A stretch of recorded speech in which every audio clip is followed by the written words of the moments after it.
নমস্কার বন্ধুরা, আজ রান্নাঘরে চলে এসেছি। আজকের আমি করব ভগবান শ্রীকৃষ্ণের প্রিয় অন্যান্য খাবারের মধ্যে এটাও একটা প্রিয় খাবার, তালের মালপোয়া। তো তার জন্য আমি তালের পাল্পটা একটু ভালো করে জাল দিয়ে নিয়েছি। দুধ লাগবে, একটু ঘন করে জাল দেওয়া দুধ আছে, ঈষদ উষ্ণ গরম, এরকম আঙুল চোবানো যাবে এইরকম।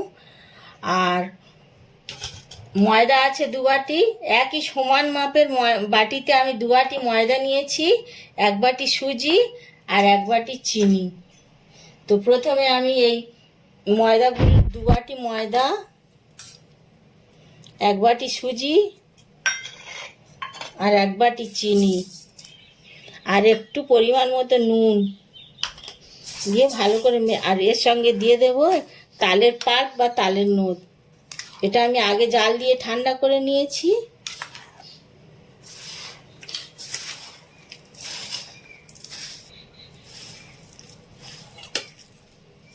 এতে এবারে দুধটা দিয়ে অল্প অল্প করে দুধ দিয়ে একটা ব্যাটার তৈরি করব, ঘন ব্যাটার একটা। ব্যাটারের ঘনত্বটা ঠিক এই রকম হবে।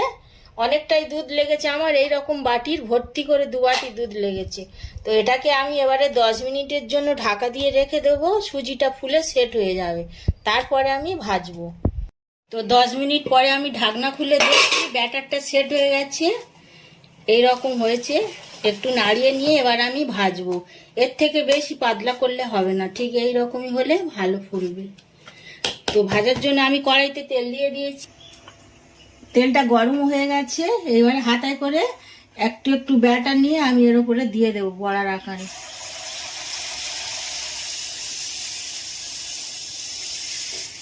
দেওয়ার সময় গ্যাসের ফ্লেমটা একটু কম রাখতে হবে, তা নাহলে নিচটা পুড়ে যেতে পারে।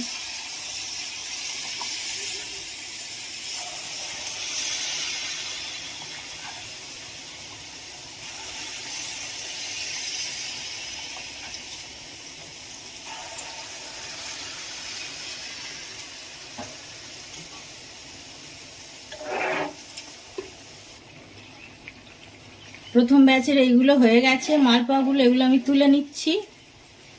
গ্যাসের ফ্লেমটা সবসময় মিডিয়ামে রেখে করতে হবে, তাহলে ঠিকঠাক ফুলবে এবং ভালো ভেতর থেকে ভালো হবে, সিদ্ধ হয়ে যাবে আর পুড়বে না। এবার আমি হাতে দিচ্ছি, মনে হলো হাতের থেকে হাতে দিলে বেটার হবে, তো হাতেই আমি দিচ্ছি।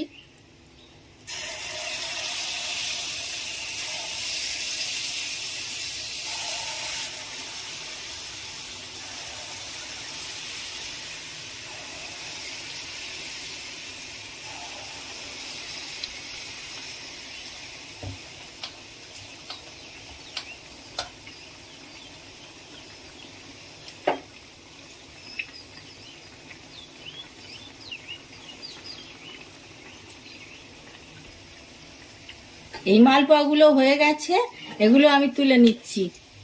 হাতার থেকে হাতেই মনে হয় বেশি গোল হয়েছে, শেপটা ভালো হয়েছে, এরকম ফুলবে। এবারে আমি সেম পদ্ধতিতে সবগুলো মালপোয়া এরকম ভাবে ভেজে নেব,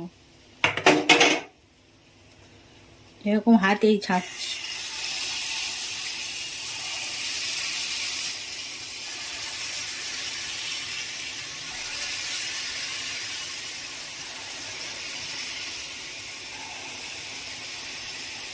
তো বন্ধুরা, তালের মালপোয়া রেসিপি একদম রেডি হয়ে গেছে। সামনেই জন্মাষ্টমী আসছে, ভগবানের উদ্দেশ্যে ভোগ নিবেদন করার ইচ্ছা থাকলে তো এইরকম ভাবে করে দিতে পারেন। তো ভগবানের উদ্দেশ্যে ভোগ নিবেদন করার ইচ্ছা থাকলে একটা তুলসী পত্র দিয়ে পরিবেশন করবেন, আমি যেমন করেছি। আর আমি যে পদ্ধতি মাপ নিয়ে বা যে পদ্ধতিতে করেছি সেম প্রসেসে করলে এইরকম ফুলবে আর খুব সুন্দর খেতে হবে। আর এই রেসিপি যদি আপনাদের ভালো লেগে থাকে তো লাইক, কমেন্ট, শেয়ার করবেন আর প্লিজ সাবস্ক্রাইব করবেন, পাশে থাকবেন।